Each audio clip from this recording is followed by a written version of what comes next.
Tagumpay ang Golden State Warriors na maipanalo mga ka-One Stories ang laro kontra sa Toronto Raptors matapos silang iligtas ni Jimmy Butler sa crucial minutes gamit ang kanyang game-saving block. Pero kahit maganda ang kinalabasan ng laro, marami para naman nga po mga fans ang nangamba ngayon sa mga susunod na araw kasunod ng pagtatamo ng injury ni Stephen Curry sa kanyang likuran nang hindi maganda ang pagbagsak nito. Kinumpirma nga po ni Coach Steve Kerr na hindi pa nila alam ang kompletong detalye ng kalagayan ni Curry dahil hihintayin pa nila ang magiging resulta ng gagawing MRI. Maging si Draymond Green sobrang natakot sa nangyari dahil kita nga po niya kung gaano kalakas ang pagbagsak ng likod nito at pinangangahambahan pa nito na mawawala si Stephen Curry sa umpisa ng kanilang road trip.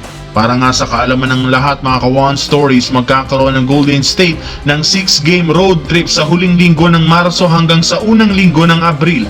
At sisimulan nila yan sa Atlanta Hawks at kung sakaling hindi makapaglaro sa mga susunod na laban, inaasahan na si Jimmy Butler ang kusang kukuha sa kanyang trabaho bilang first option sa opensa. Kailangan rin naman nga mag-step up dito ang iba nilang mga players kung ayaw nilang magka-problema sa standings bago matapos ang regular season. Sa kamantala, isa nga po mga ka-One Story sa mga dahilan bakit hindi pinaglaro ni Coach JJ Redick ang mga key player ng Lakers sa game laban sa Milwaukee Bucks upang mapanatiling healthy ang mga katawan nito.